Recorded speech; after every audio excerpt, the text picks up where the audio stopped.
Sebuah gerakan dikumandangkan untuk mengirimkan bantuan kemanusiaan dan menyuarakan solidaritas global bagi rakyat Palestina. Global Smooth Flotilla diikuti warga sipil dari berbagai negara menembus blokade Israel di Gaza, Palestina. Saya masih bersama dengan aktivis kemanusiaan Gaza Muhammad Hussein serta relawan kemanusiaan Gaza Wanda Hamidah yang menjadi satu-satunya delegasi perempuan dari Indonesia yang ikut dalam misi kemanusiaan Global Smooth Flotilla. Saya mau ke Wanda. Tadi saya sudah tanya apa akhirnya yang mengatakan bahwa ya ini saya mau ikut terlepas ya, bahwa ini tanpa keraguan yakin ini bisa jadi one way ticket. Yes. Jadi Wanda mungkin bisa diceritakan sedikit saja supaya banyak penonton Rosi mendapatkan gambaran. Kamu ke Tunisia dulu.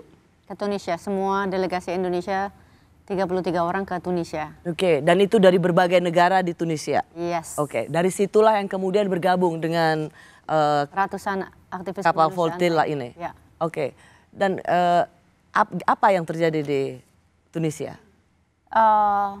Daftar dulu, Ternyata isi form. Isi form di hari pertama, hari kedua, ketiga, keempat kita mulai masuk training apa yang harus kita lakukan, apa yang tidak boleh kita lakukan, dan mereka selalu tekankan this is a non-violent movement, this is a humanitarian aid. Kita membantu, kita membuka blokade Palestina dari pengepungan ilegal Israel selama 8 dekade. Jadi sebetulnya selain bantuannya, yang penting juga lebih dalam membuka pengepungan. Karena selama ini kita tahu kondisi Palestina, there's 100 of borders, dan Rafah suka ditutup, Jordan juga ditutup. Jadi ini kan konteksnya ketika darat sudah ditutup semua, dikepung semua, maka laut menjadi salah satu pilihan. Karena salah satu waktu kita global movement, global march to Gaza, kita bahkan nggak bisa ke checkpoint kan.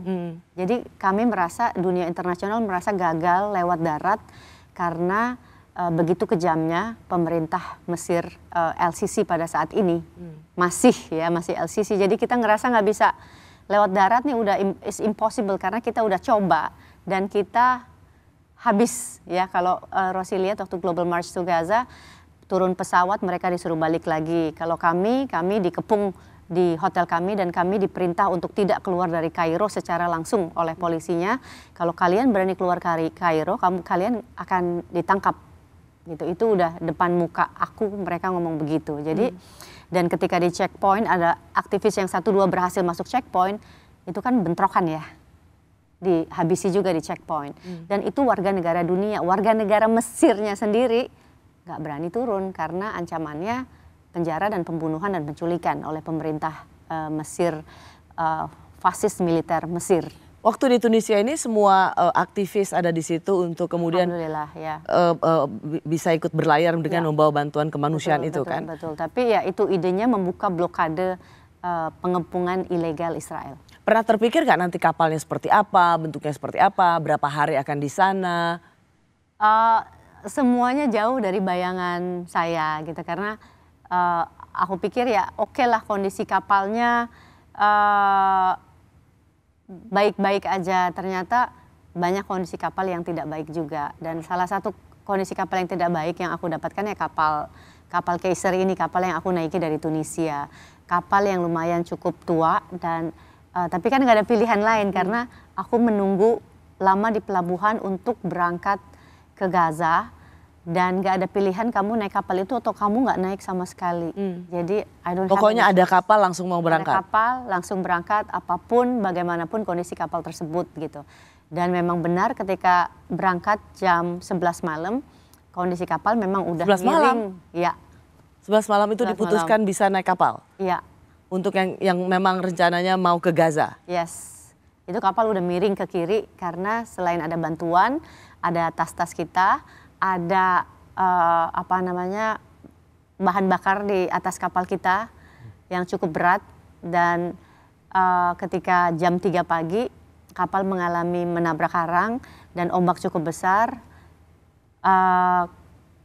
cadangan bahan bakar kita jatuh ke laut tanpa bisa kita selamatkan gitu. Jadi nggak menyangka akan cobaannya akan seberat dan sedahsyat itu, tapi nggak apa-apa, nobody is complain karena apapun untuk Gaza gitu. Jadi kondisi apapun kita akan tetap berangkat sehingga kita stranded di Qiblia, masih kota di Tunisia, dan kita harus bermalam lagi di Qiblia karena kapal mesti isi bahan bakar, mesti ada yang dibetulin gitu. Tapi gimana ya, karena tujuannya Gaza nggak menyurutkan semangat kami sama sekali. Dan di Tunisia itu rakyatnya, ketika kita tahu mau ke Global Smooth Flotilla, kita akan ke Gaza, mereka menyambut kita dengan sukacita, nyalain lagu-lagu Palestina, meneriakan yel-yel Free Palestine, bahkan memberikan apa yang mereka berikan tuh mereka memberikan kita kopi gratis, snack gratis. Menarik ya, bahkan, karena bisa dibilang sama sekali nggak kenal satu sama lain.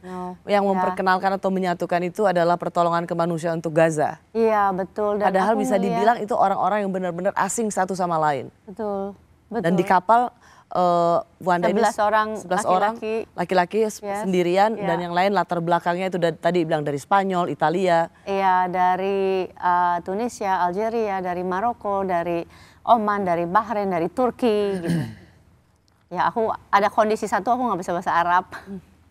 Tapi ada beberapa orang yang bisa bahasa Inggris, jadi aku selalu minta mereka translate, dan mereka sangat menghormati perempuan gitu. Mungkin karena aku juga satu-satunya selalu diperhatikan gitu. Tapi kondisi kapal ya gitu, saking sempitnya aku tuh sampai kakiku harus dilipet gitu. Aku nggak bisa menyelonjorkan kaki. Satu-satu aku bisa menyelonjorkan kaki itu kalau aku tidurnya di deck kapal yang pakai sleeping bag, ya itu satu-satunya aku bisa menyelonjorkan kaki gitu. Jadi tapi nggak apa-apa karena I love being in the boat. Ini visual, ini bisa kasih tahu nggak, Wan? Nah ini akhirnya, ini sedih banget karena akhirnya mereka tahu aku menunggu berhari-hari untuk dapat kapal. Dan ketika aku dapat kapal, mereka ikut nangis karena terharu gitu. Jadi setiap yang berangkat naik kapal semuanya tuh kayak ada pelepasan gitu dari semua aktivis. Siapapun yang berangkat ke Gaza, mereka kawal dengan sukacita gitu. Menitipkan harapannya. Waktu mau berangkat itu Greta Thunberg kan mau udah duluan. Ya, dan aku yang terakhir cerita banget. Greta itu kan cerita yang juga sangat luar biasa. Dia kapalnya ditangkap, dia sendiri mendapat perlakuan yang sangat tidak menyenangkan, diikat dan dipaksa untuk mencium bendera Israel. Greta duluan kan sebenarnya? Greta, iya kan ketika di-intercept itu atau itu sebenarnya pada saat itu kalian berada di samudera yang sama? Enggak, gini. Jadi ceritanya aku dari Tunisia, aku berangkat paginya dari Qiblia, aku sampai di Portopalo, Italia. Nah di situ di Portopalo itu udah banyak kapal-kapal yang rusak. Kira-kira ada 10 kapal yang rusak termasuk Kaisar ini. Gitu, dan aku ketemu dari Indonesia satu lagi namanya Fatur dari AXA Working Group. Dia kapalnya nggak apa-apa, tapi kapten kapalnya kabur. Jadi banyak permasalahan yang memang dinamikanya sangat besar, dan kita menunggu lagi di Portopalo lama sekali sehingga kita harus tidur di pinggir-pinggir pelabuhan. Kan kita nggak punya visa Schengen ya. Maksud pertanyaanku adalah ketika seorang Greta saja yang namanya mendunia, ikon internasional untuk environmental, keadilan sosial, dia diperlakukan dengan cara yang sangat luar biasa. Saya bisa bilang, wah dia savage sekali, dan dia diikat dan dipaksa untuk melakukan mencium bendera Israel gitu. Pertanyaan saya, itu udah kedengeran duluan nggak? Kenapa saya nanyain ini? Enggak. Karena jadi gini, Greta aja digituin, jangan-jangan kami bisa mendapat perlakuan yang jauh lebih tidak manusiawi. Apakah yang terjadi pada Greta itu tidak menyurutkan Wanda? Enggak. I wish that kalau bisa berharap ketika di Sisilia kita melihat teman-teman yang di-intercept, disandra, ditangkap, kita nangis karena mestinya kita ada di situ. Oh. We all cried, like kita 24 jam kita pasang Global Smooth Flotilla karena kita bisa lihat secara live kan bagaimana cara mereka mengintercept. We stay late sampai kita nggak tidur untuk kita nangis karena bukan karena melihat mereka ditangkap, tapi karena kita mestinya ada di situ. membersamai Palestina. Kamu gini, Kenapa bayangin gitu. hatimu dan teman-teman aktivis lainnya dari belahan dunia itu merasa bahwa harusnya kita juga ada di situ? Ya karena memang kita harusnya ada di situ kalau kapal kita bisa berlayar dan nggak rusak.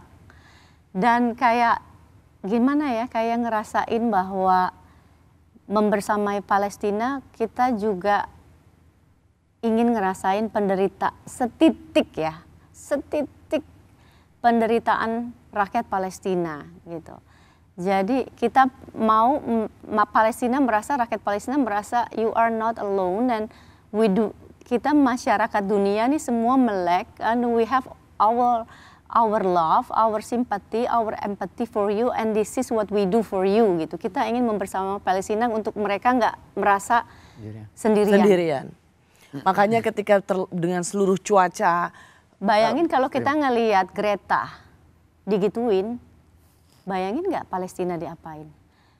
Diculik, direp, dimakan sama anjing, disiksa, dimutilasi, dilaparkan berbulan-bulan. Lihat yang keluar dari penjara kemarin kondisinya, mental dan fisiknya. Hancur sehancur-hancurnya, tapi mereka tetap sabar dan mereka nggak pantang menyerah.